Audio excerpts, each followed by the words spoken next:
Speaking of segues, when we talk about the very first thing on the list, now this is something we've talked about in other setting situations or trying to solve problem behaviors, but one of the biggest shortcuts I think that people generally make accidentally, but is poor supervision.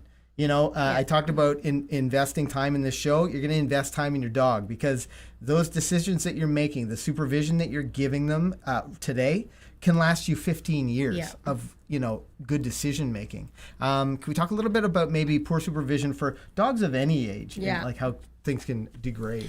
Yeah, and I think the reason why we talk about poor supervision and what we actually mean by that is when you have poor supervision, you have poor timing and you have poor consistency and you have unclear information and all of these other things. All of that is simply because you're not paying attention to the decisions or the thoughts that are coming into your dog's mind and then being able to actually redirect them or show them something differently. And the thing about dogs is that they're learning all of the time, and so many people have a long list of problems that could have been prevented simply by paying a little closer attention to their dog, so that they could see that they were about to steal the thing off of the counter. They could see that they were about to bark at the door when somebody was walking up. They could see that their dog was about to have an accident on the carpet or whatever it might be, because you're actually watching. And I think sometimes people say, I was watching, but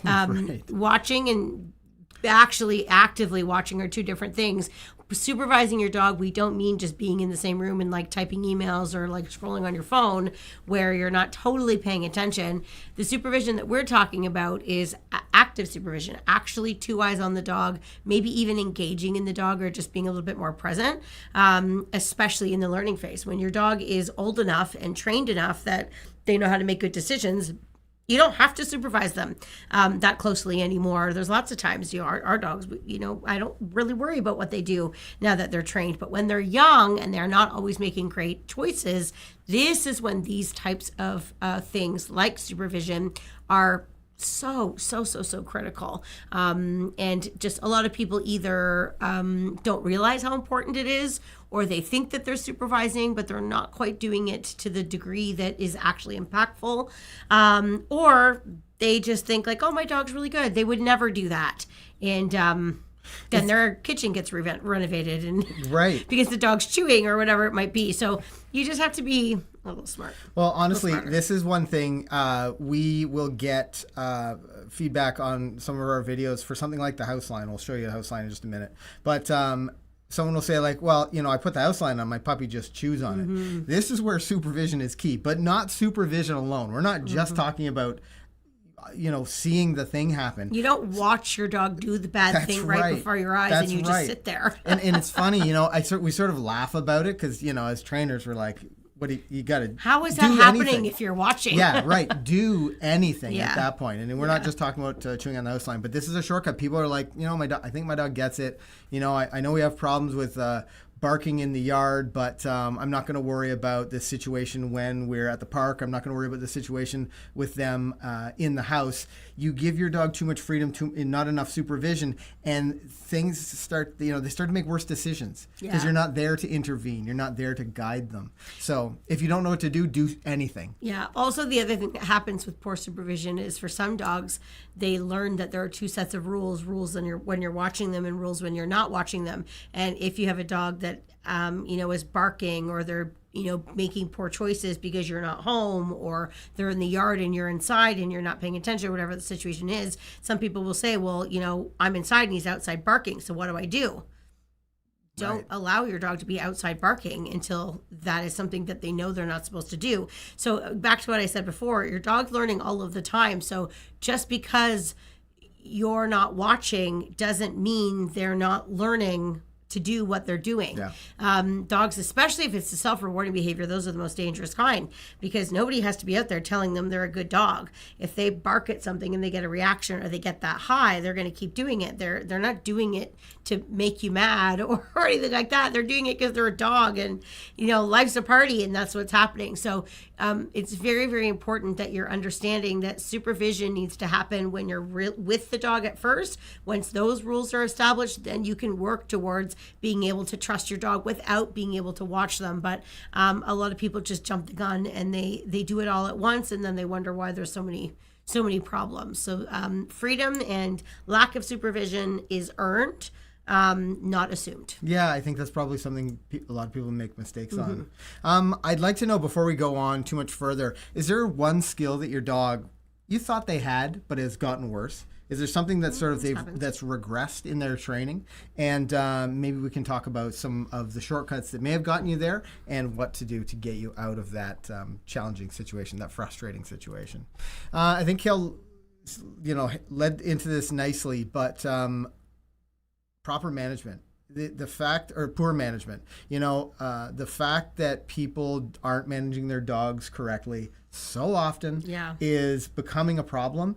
And it's very quickly how your dog learns. Kale mentioned your dog's always learning. Whether they're learning the good stuff or they're learning the stuff you don't want them to learn, they're learning.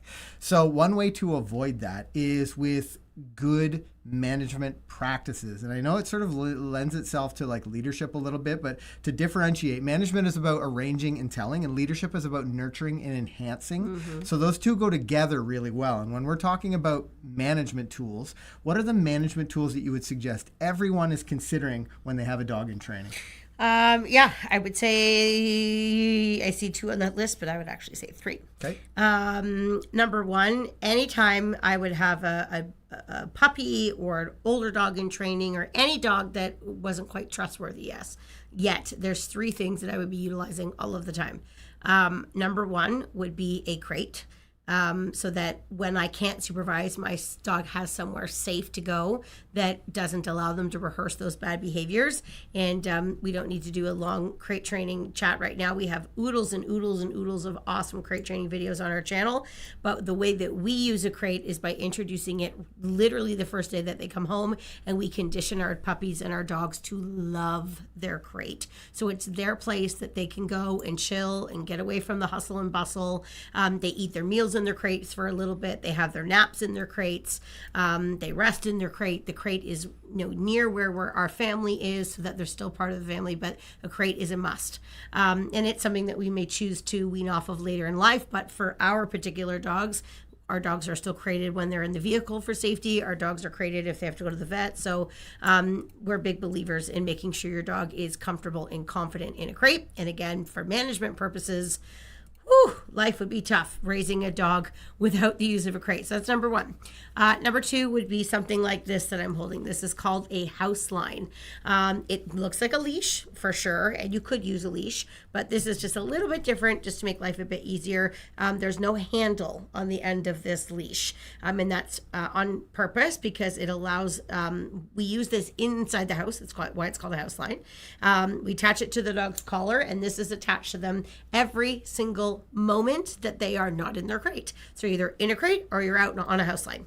And the reason why there's no handle is because it will slip and slide, through the furniture, and it's just sort of like acts as an extra appendage. And the reason why we have this on here is that if I'm supervising, like I talked about first, and my dog decides to make a poor choice, steal something off the counter, or sneak behind the couch to have an accident, or jump up and try and nip and bite at me, whatever the situation might be, I now have a handle that I can address the dog appropriately, quickly, firmly, and effectively without having to chase my puppy around the house or that type of thing. So this allows you to get control quickly and safely. And it's something that we use for months and months and months and months and months until the dog is really reliable and we don't even remember, why we have it on in the first place. And then the third thing would be baby gates or some type of barricades of some sort. Yeah. So when we raise our dogs, again, I could say puppies, but we've also brought in older dogs into the house, and we do exactly the same thing with them. That's really important to understand. Like we call this a puppy house line, but like I put this on a 7-year-old dog because I wasn't sure if he was going to make bad choices. He hadn't or put earned it the on opportunity. dogs that we dog sit that we don't know very well. We'll put a line on them when they come in the house just to make sure that if they're like, I'm in a new house, I can do whatever I want, we can address them quickly without chasing them or having like this big uproar. But the baby gate is really helpful because when they are loose in the house and they're out of their crate and they're spending some time with you or just having some playtime or whatever the situation might be, we don't allow our dogs until they're 100% trustworthy just to have free roam of our house. We start by keeping them in rooms that we're in, and then once we have a good rapport there, dog's listening, making good choices, things are good, we might extend the area that our dog can roam in and out of, and we do it slowly over time. So our house is great. We have a kitchen. There's a few doors. We put baby gates on either side. So there's lots of space to be with us while we're in the kitchen. And I think most people's homes are very similar. Their toys in a bed and bone stuff is in the kitchen so they can play and be a puppy. But while, we're busy cooking dinner, they're not sneaking up and getting into mischief somewhere else. And then, of course, over time, all of these things are things that we wouldn't use permanently, but we would use them until we didn't think we needed to use them anymore. But those would be my top. There's more than that. A long line would also be another one on my list. For outdoor control. Outside, But for indoor stuff, those would be my top 3 non-negotiables. I would not raise 100%. A puppy without the use of the combo of those 3 things. Yeah, and a lot of people would be like, well, it's because you sell those things that you. And in fact, all of this training, all of this advice, all the things we learned came long before we actually identified the need that we needed to get you those kinds of products. That's right. Like the puppy house line is a great example. For years as an instructor, I've told people just go to the dollar store, get a cheap leash, cut the handle off it, and then people kept coming back with like, the clip doesn't stay on. Like this is a bit of a problem. The nylon burns my hands, like all the things. So like you saying these things, is really important. Any age dog, the right management tools, setting yourself up. The other thing when you mentioned baby gates, the other thing that I thought about is it's so much easier as a dog owner to not have to run around the house and try to do all the other things we talk about. You need to have 100% supervision. You need to have your eyes on your dog. That's nearly impossible if you don't control the environment. Yep. If they can sneak away from you, now you're working 3 times as hard, and you don't want to do that. It should be, you need to set yourself up for success. That way it is less friction when you're like, should I put the thing on? Should I put the leash on? Pop the house line on. Anytime puppy comes out of the crate, pop the house line on, block off the area. It's great. Yeah. I see a common skill that seems to be like needing more work, seems to be getting worse for some people, and that's the recall. So when we get to a few more examples of shortcuts I'm going to come back to this, and then we're going to apply these 7 shortcuts to your training and to see if we can sort of help you to get things, snappy recalls again. The recall we consider to be the most important skill that you have. This could save your dog's life. So your recall needs to be great if your dog's going to be off leash. And until they are, you're going to keep them on that long line so that they can't make bad choices, they can't get themselves hurt. The amount of times we hear like a student like halfway through like our Life Skills 1 program calls us saying, oh my God, Frankie ran out the door. My brother-in-law left the door open. We were on a busy road. He ran out the door and I yelled, come in. He ran back. Yeah. It feels really great to hear those kinds of things. And that's the kind of confidence we want you to have as well, because it just gives you more opportunity to do more stuff with your dog, to go more places. So, the third shortcut that so many people take is being inconsistent. If you could choose only one thing to be good at, choose consistency. This is really important. We've been shooting a couple of videos at the studio this week and talking a little bit about different things in dog training, and some videos that will be coming up for you guys, maybe some for our online students. But consistency is really important for your sake and for your dog's sake, and maybe for your whole family's sake. We talk about how like quickly things can degrade if you're not being consistent, even though it's work. Yeah. It's work to be consistent. It is difficult to be consistent. And I think even before you can be consistent, you need to know what are you going to be consistent about. Right. So that sort of leads into we should reverse those maybe. Yeah. The order. The next thing that we talk about will make a little bit more sense. But being consistent is really important because it's the way that you're going to communicate with your dog. If you expect your dog to do certain things and you want them to listen well, and you are hopeful that they walk on a loose leash and they do these different things, you need to be consistent about the rules, because a lot of dogs, can be confused as about what they're supposed to do if you're constantly letting them do things sometimes, and other times you're upset with them, or one person in the family, really makes them not pull on the leash, or they're like very diligent about their recall, and then somebody else in the family just sort of like lets it go and calls their name 100 times. Which we see. All the time. Get it. And we get lots of students. Dogs are so darn confused. Yeah. So consistency is really important. So we always recommend like families sitting down and like talking about, okay, what's the ideal situation? What do we want our dog to do when we take them for a walk? What do we want that to look like? What do we want our dog to do when we are eating dinner as a family? What is our hope? What are we working towards here? And then if everybody knows what the common goal is, then it's a little bit easier to be consistent. But consistency can be even right down to detailed information, like the words that you say, or the way you move your body, or how you signal your hand, or whatever it might be. If you're inconsistent with how you communicate with your dog, that could lead to your dog not listening to you. And then a lot of people say, what a stubborn dog, or my dog's stupid, or my dog's distracted. Well, maybe it's you. Maybe you're inconsistent. Right. And your dog says, well, you're pretty confusing, so I'm just going to make up my own story then, because I'm not really understanding yours. So consistency really goes a long way. And if you can be consistent, you can have good timing and you can have good information. Dogs are actually all dogs are very clever. It doesn't matter the breed. They are very, very smart, and with consistent information, they can actually learn things much faster than people really give dogs credit for.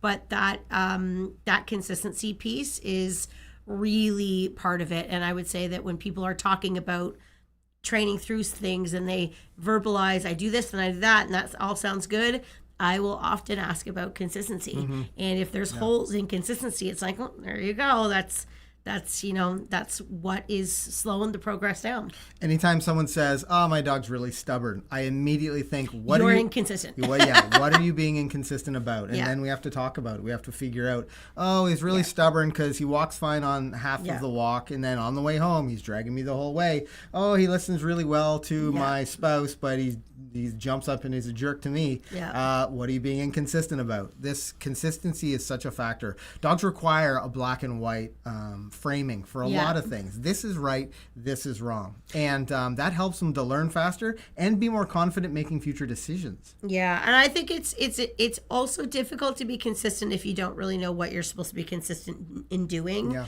And that's, I think, also why training is really important, and training classes, so that you have a clear program and progression and things to follow, so it's easier to give good information. You can be consistently walking your dog poorly. You could be doing lots of things consistently, but if it's not the right information, you could be getting further and further away from your goal. I think that's why it's helpful to be taking training classes, because, as an instructor, I'm able to see very, very quickly when people are being inconsistent about something, and then I can fix them really quickly, and then that transfers to the dog. And it can make progress go much, much, much, much faster that way. The other thing that training will do is give you the appropriate expectations. So it's not about the age, it's about the stage of learning. So when Kale's talking about being consistent, and you're like, I saw a great question here. Any tips on training the owners to be consistent? Mm-hmm. Yeah, we're going to get to that. Know what you're doing. Yeah, we're going to get to that in just a minute. But know your expectations. What are the family expectations? What are your expectations if you're the main trainer in the household? And maintain them. To be honest, one of the biggest takeaways when I went to McCann Dogs as a student many years ago, my vet said, listen, she is a lot. This is a lot of dog. You need to go over to McCann Dogs to get some training, because, this is going to be a problem without it. And I thought, oh, great, here we go. So I went over to training, and after a few short lessons, I started to see a transformation of this wild and crazy 2-year-old Labrador Retriever I thought would never be trained. But I started to see some changes, and what I really understood, and maybe this is the thing that you need to know, is that your dog is capable of so much more than you think they are right now. That changed my life. Understanding that I didn't have to deal with the barking and the pulling and like, oh, she's a lab. I got to wait till she's 4 because then none of that. Like your dog can Let them be a puppy. Right. Your dog can be exactly the dog you want them to be starting today. The thing is, you need to have the right expectations and know where they are. And, as Cal mentioned, where you're going with your training or where you're going with your plan to sort of be successful with them. But I would say one of the quickest ways to ruin a skill is to have improper expectations. We're going to come back to the recall skill and we can talk a little bit about what improper expectations, the impact that can have. But this is for, honestly, most of your skills. You have a dog that pulls on leash, your expectations aren't right for that dog, likely. Yeah, I was just thinking of an example. I was chatting with a student earlier in the week, and they were frustrated because their dog was walking very well on a leash in class, but they were saying that like this doesn't happen at home. And Right. I happened to see the student walk from their car into the classroom. Yep. And the dog dragged her the entire way in, and she didn't do anything about it. And then she got into class, and the dog went to pull, and she corrected the dog and stopped the dog from pulling, and the dog was like, "Oh, right." So she accidentally, I don't even think realized that she was doing it. She had a very clear expectation in the classroom that you don't pull me, and if you do, I'm going to address it. I'm going to reward you making for good choices. But when she got out of her car to walk into the classroom, and her dog was dragging her towards the building, excited to be in class, by the way. She had her bags in her hands, and she was just trying to get into class, and so she just sort of let the dog drag her into class. And while I get sometimes we have life and we have to do things, if you want to affect change, you're going to show up a little earlier for class, and you're going to take 15 minutes to get in the classroom, and you're going to work through pulling on leash the exact same way that you do during your class. That's what being consistent is, and what expectation is, because a lot of dogs will go, "Oh, I'm not allowed to do it here either. Oh, I'm not allowed to do it here either." If sometimes you let your dog drag you over to people, and then when the dog drags you over to somebody, they pet your dog, and then the next day you open the door to let somebody in your house and they jump all over them, and then you're mad at them. Well, you're inconsistent. Yesterday, you let them pull and be excited, and that you let people pet them. Now today, you're irritated with them because they've just jumped up on the person, but that's not what you said yesterday. So, it's not that you have to be a strict drill sergeant all of the time. In fact, what happens is when you train your dog well early, you get to loosen the reins a little bit, and you don't have to be as strict because you have good control over them, and you can just ask them to stop doing things and they just listen to you. But the issue is that a lot of people don't realize that they're constantly giving their dog mixed information, and that's why the progress is going nowhere or going really slowly, because they're not really being consistent. So expectations and consistency absolutely go hand in hand, and you need to know what you're supposed to be being consistent about.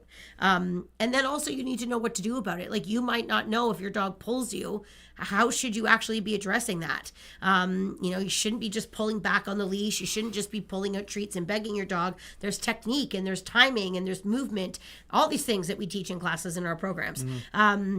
But once you're trained to know how to do things and you can be consistent, all of a sudden the dogs go, "Where'd you get those skills?" Yeah. Now you're starting to make a lot more sense to me. Yeah. And then you start to see the wheels turning, and then the progress is being made.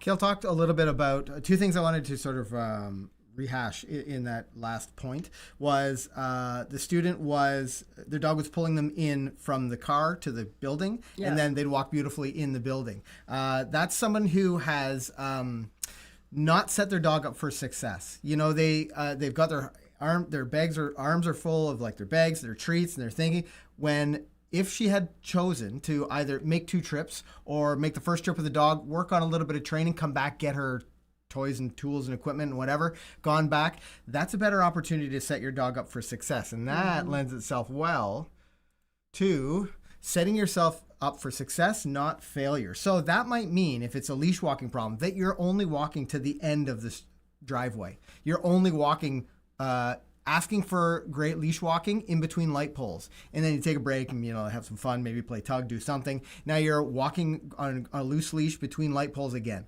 You're really setting yourself up so that you can be successful with your dog. And the shortcut there is you're just trying to get the thing done.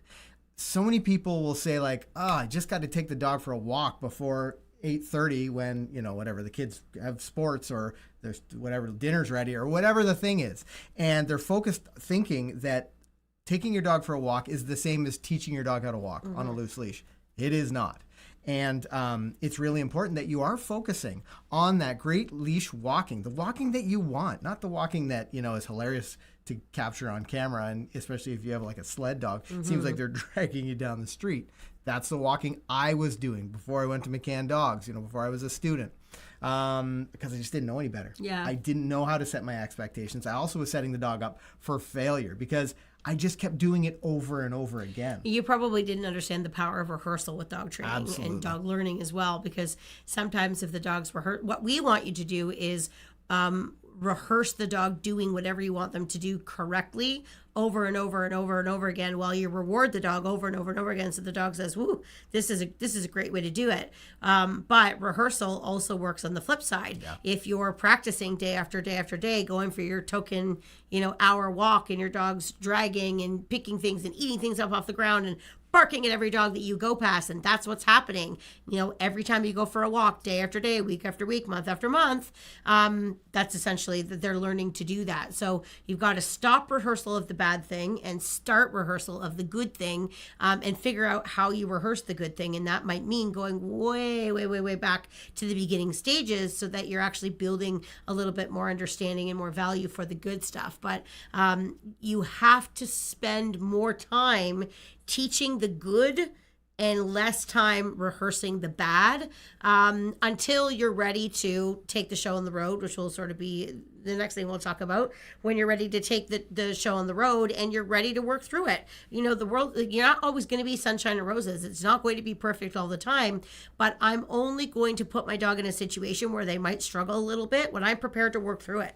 If I'm not ready to work through it because I don't know how, or B, I'm not prepared with rewards, I've not got good proper training equipment, I've not got the right environment, whatever it might be, I'm not going to put my dog in a situation where it's just not going to work out. But if I can work through it, that's a bit of a different story. Yeah, it's to sort of consider this. Someone is sitting in the shade today because someone planted a tree many, many years ago.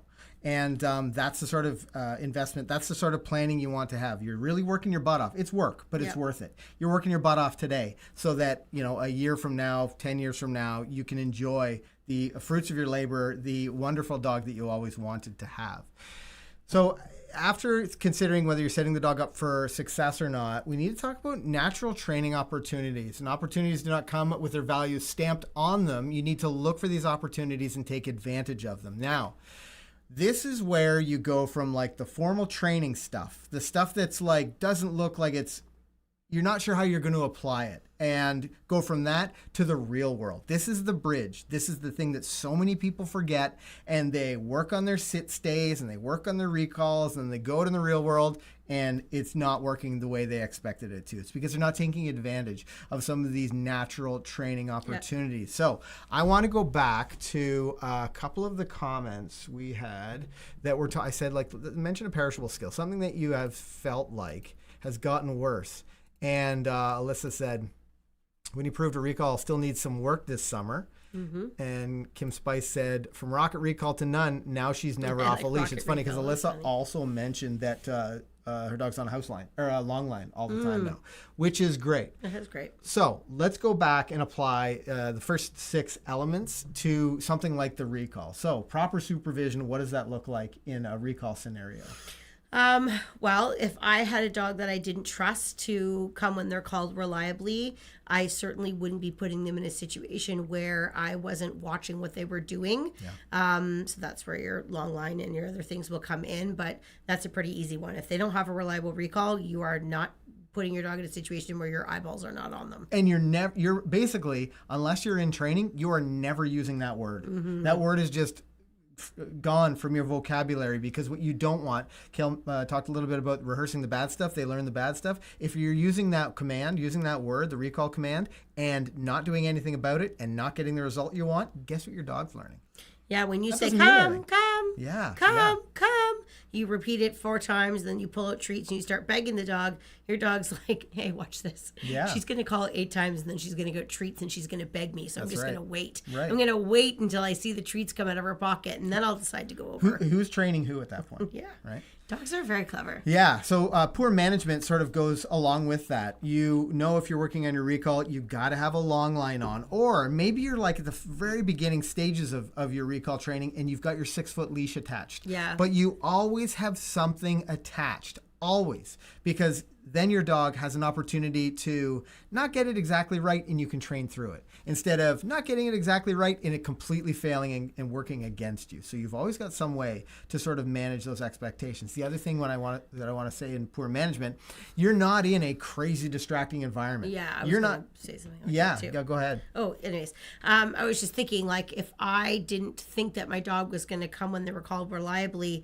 I wouldn't be letting my dog off leash at an off leash park or whatever that might be. I would be making sure that I'm controlling the environment. Like Ken and I have several dogs, and when we're raising a puppy, our business is on 22 acres of property. We're very, very lucky. So we take our dogs for walks around our big property all the time off leash. But when we have a puppy, they don't go because I have no idea if they're going to come back when they're called yet. I do have an idea. They're not going to because they're puppies and they don't know any better. And all they would want to do is just chase the older dogs around or pick up sticks or go in the creek or whatever it might be. So we do like puppy walks where they're on the house line and we're practicing our recall and we're doing like a very short version. And so everything's done twice. Once is walking the older dogs, and then the second time is like the puppy version where our expectations are totally different. That puppy's on a long line. We're doing shorter distances. We're doing shorter durations. Everything is based on the level of dog that we're working with in the moment. And we're not daring to put them in a situation where we just know it's not going to be a good idea because we know that's bad rehearsal. And you're probably in a 1-dog household. So for you, the good news is you have to do half as much work. People walk with friends' dogs. People go to the dog park. Maybe, yeah. People want to let their dogs play on the street. But There's all kinds of situations. Consider that you are really managing that dog. You're really, you're not letting them make the big mistakes. You have control. The expectation, if you're working on the thing, you're expecting to have to train. You know, when we teach in the McCann method, when we teach the recall, whether the dog has a snappy response or okay. Or a slower response. We have a way to speed things up for that recall, and that training is in place every single time. That way, regardless of the response you get from the dog, you're moving towards that faster recall and simply turning them around immediately. Our expectation, yours should be too, the first time, every single time. When you say come, that dog snaps around and runs as fast as they can to you, sits nicely in front. That's what you're working toward. But you really have to make sure you are training. Expectations need to be set. You're not testing it yet. Being inconsistent, that means you're going out to practice your recall some of the time, and then after one good training session, you let your dog off leash and give it a try. That is a really bad idea. You don't want to do that. That's a shortcut that a lot of people make, though. And maybe, you've accidentally rehearsed a couple of times your dog not getting it right. If it happens once, I want you to put that leash or line back on and think about training. You need to be almost certain your dog's going to turn before they get that kind of freedom again, because these shortcuts of being inconsistent really set you back. And it's hard. It's hard to come back from that sometimes. Setting the dog up for success. We've talked about management tools. We've talked about the location. Maybe you are really going out of your way to go to the park, let's say, so you have a little bit bigger recall when nobody's there. Maybe school's in, or there aren't people out walking after dinner, or maybe it's a little bit later in the evening and you know that the baseball diamonds aren't busy or something.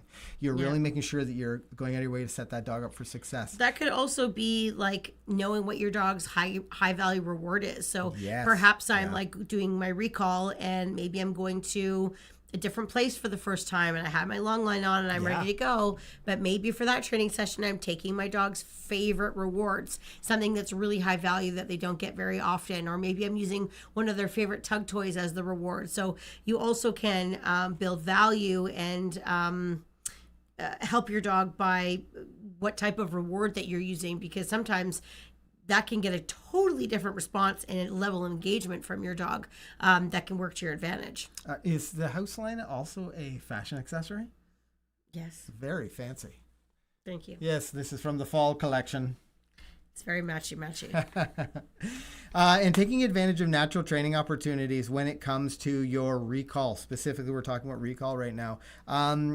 There are so many times when you go out to train. Let's say you're training your recall and you're like, my dog won't look away from me. He knows we're in training mode. I've rewarded him once. Maybe we did a couple short recalls.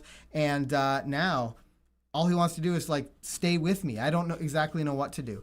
So you're really going to have to go out of your way to look for those natural training opportunities. And if you followed the 5 steps up until this point, then when those opportunities happen, maybe it's a cyclist that goes by, or maybe simply they get distracted. They turn their head and look at something, a long way away, but that they're not thinking about you anymore. That's the moment that your training takes place. That's exactly the kind of thing that you take your great recall in the backyard, you take it to the park and you start working on it there, because these are the natural training opportunities that are like real life. If you're prepared to train through these things, they'll start to work in these situations, exactly the situations that you're training through.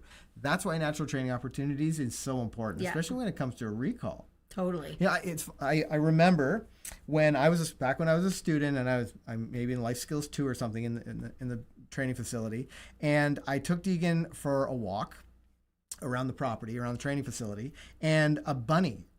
She was dragging a leash, and this might have been, I had a pretty reliable recall, but this is a tough distraction for her. And a bunny goes from under the pine tree way out to where the road is, she was running towards the ditch. And Deegan took off, and I stood up, I said, come.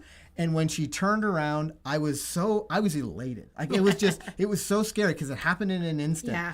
And you train all these things, you really work on something like your recall. And then when you actually need it, it works. Yeah. Man, that's a good feeling. Totally, I was just super pumped. I ran the other direction, really brought her into me, and then rewarded with food. Pretty food motivated dog. And if that's your dog as well, you're going to love a lot of our training. But yeah, so this is why the natural training opportunities, take advantage of them. Kale and I will go out. So when we're walking our dogs once in a while, we will just call them back to us. Yeah. Practice a response to name.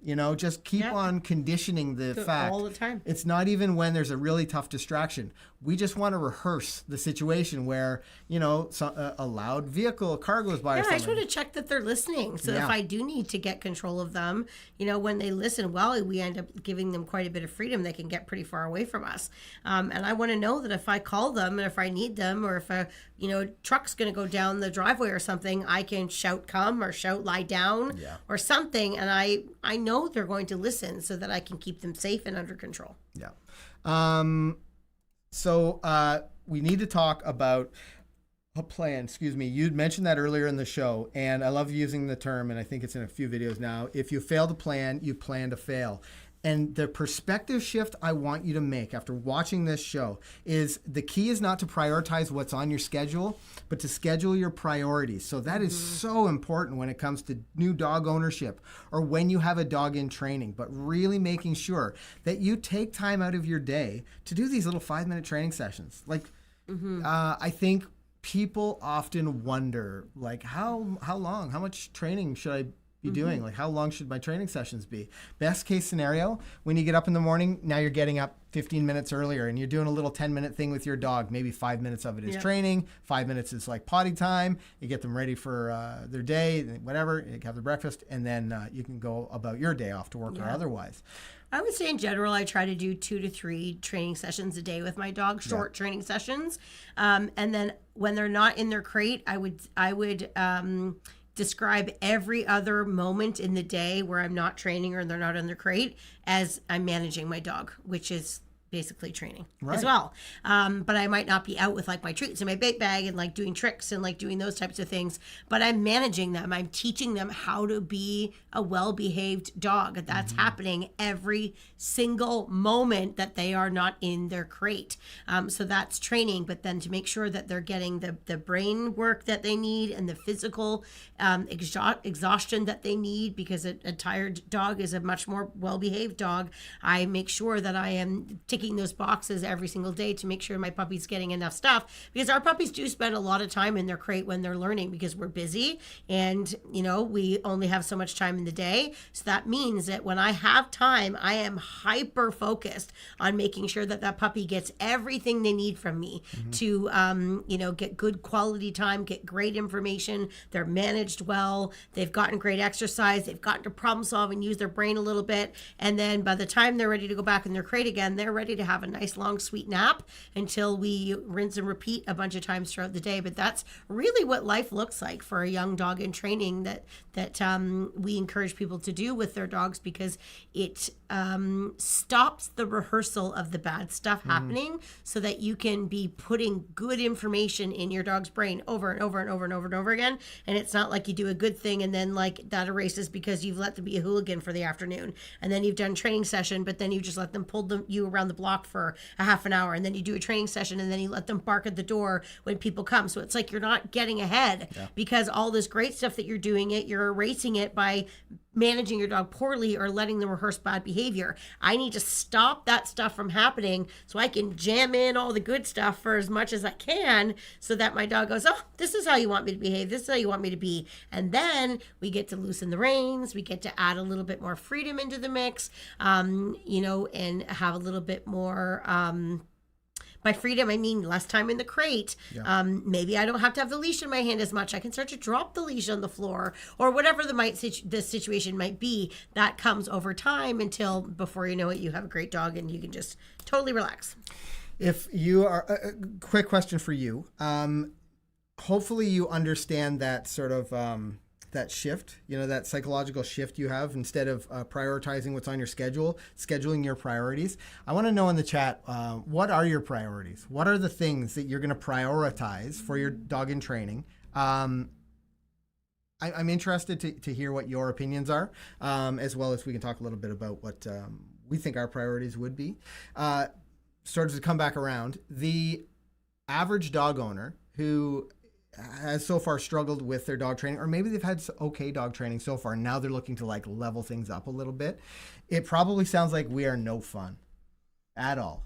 Which is so far from the truth. Yeah, well, Kale's, I'm more fun than Kale is, obviously. But I am actually the fun one of the two of us. That is true. We just switch roles when we're on the train station for some reason, which is very weird. But the reality is all of the training should be fun to some degree. It is fun. It has to be fun for your dog. Yeah. Otherwise, why would they want to do it? Yeah. There are lots of situations where they must listen. And the best way to get to training through those real challenges is by setting them up so that like being near you, around you, is rewarding, not just food reward. Yeah. Like a reward in all kinds of ways. You can be clear and you can have high expectations and you can be strict and you can be all those things, all while having a total riot with your puppy. Both of those things can exist. You don't have to just... The world doesn't need to be full of sunshine and roses and treats and all these things. There are going to be times when your dog needs to learn lessons about things that they can't do, but it doesn't mean that you can't have lots of fun. One thing that I really want to say, just because I would imagine a lot of you, maybe you're watching our live and you've never seen us before, or you've never seen any of our videos, but we do have lots of really great videos that are hyper-focused on lots of different topics. But one of the things that I really like about these live streams is we can kind of get into deeper meanings, which often I'm usually the one on the YouTube videos. I'm not doing that. I'm sort of giving you a sneak peek, or I'm teaching you a sliver of an exercise that we're working on to give you some inspiration, to give you some things to work on. But the truth of the matter is, if you want a well-trained dog, you've got to do the whole thing. You've got to teach them all of the things and be consistent all of the time. It's not just barking that you want to fix. Barking and recalls and walking on leash and they're all related to having a well-behaved dog. So I definitely encourage you to check out our programs. If you're local, we actually let people come in and watch our classes totally free. No dog with you, but you can come in, you can watch our classes, you can meet our trainers, you can see what our vibe is, and you will see that we do have a lot of fun at our school. And if you're not within driving distance, then we have all of our classes online, and our online instructors are fantastic. And we've worked really, really hard to make sure that we have a very, very high level of support, so that if you're at home and you need help, or you need someone to watch a video, or if you need feedback, we truly do get to know you and your dog quite well, even though you're not in our facility. And then we can help tweak things, help you with consistency, help you have a better understanding of what your expectations should be with your particular dog. Because again, sometimes I find the YouTube videos, it's great, and then people will say, well, what happens when my dog is this? Well, if I knew you and I knew your dog, I could tell you exactly that answer. Yeah, it's funny. So I think Sometimes it's important. people ask, like, I mean, how's this any different from getting videos on YouTube? Yeah, and it could not be more different. Yeah, it's not a video program. You know, Yeah. there are videos there, but you're actually getting Yeah. Interacting with a professional dog trainer. So Yeah, that's so the big difference. you can check it out. We have our two main programs are Puppy Essentials and Life Skills, depending on your dog's age, and they're a ton of fun. So I just wanted to touch on this because this is kind of, we can talk about all of these dog training shortcuts that could really make your life difficult for Team Timmins. Recently adopted a 6-month-old puppy. We aren't used to starting at this age, but we've been following your videos and they've Nice. helped so much. He's a Golden Retriever Labrador mix. So something that I'm sure you would have heard us say, and I think would apply to anyone here in the chat, is it's not about the age, it's about the stage of learning. So when you brought that 6-month-old puppy home or dog home, you can start at ground zero. You can start at the very beginning where you're teaching the basics, response to name, taking the collar, working on house training sometimes. Sometimes for those older, even with a little bit older dogs, house training is a problem. All of your foundational stuff. All of this applies. You need to have great supervision, great management, reasonable expectations, start being consistent or continue being consistent. All of these things, regardless of where the age of your dog, the breed of your dog, it's all about the stage of learning. And I think that's really important that everyone does understand that, because so many people have said, like, he's 3 years. This is my thinking too. He's 3 years old. We had, I think the oldest dog in class was something like 12, a 12-year-old greyhound that had come from like a rescue organization. And I remember that. And We've had a few quite older dogs come to class. Yeah. And do you know why? it's great. Do you know why people would come? Even if the dog listened well. Yeah. Because the structured training builds great relationship. Yeah. And it sort of allows, the dog may know how to sit, but do they know how to sit when you say sit? Yeah. Do they know to come when you say come? Yeah. I love the really young dogs and the really old dogs. Yeah. Those are my favorites. I always really like, we have a lot of specialty classes other than our Puppy Essentials and Life Skills classes. And we do see a lot of people that they learn that their dogs absolutely love. People tell me all the time that they pull into the facility parking lot and the dogs just start sitting up and looking because they're like, oh my God, we're going to class. This is so fun. But we have a lot of people that bring their dogs to their older dogs to class because the dogs just love having a job. They love doing stuff, and the person loves doing the thing. Like every Thursday we go and we take our parkour class together, or I teach a lot of agility classes, and we just laugh so hard at some of the funny things that the dogs do in class. It's really so much fun. If you decide just to embrace it rather than let it frustrate you, it actually can be quite an enjoyable experience. Yeah. I hope this is your call to action, because, if you are experiencing some of these challenges, struggles, life is so much better when you have reasonable expectations for your dog.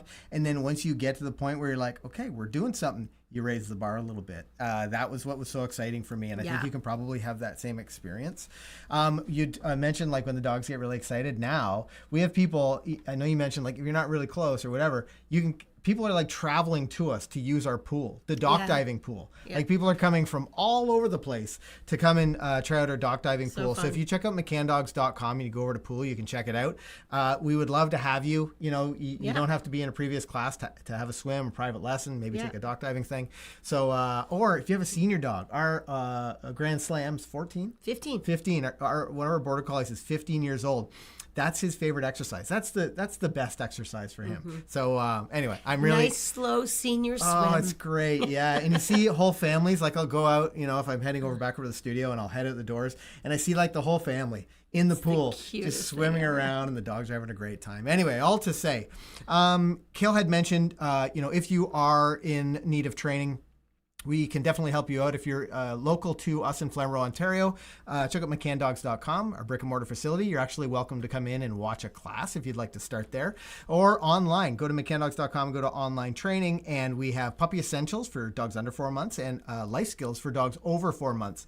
Supported by professional dog trainers. We'd love to see you in here. I've seen some of you guys in the chat tonight. I think that's it. That's it. That's all she wrote. Other than with all of the teaching, all of the training, all of the things that we've talked about tonight, the rest, my friends, that's up to you.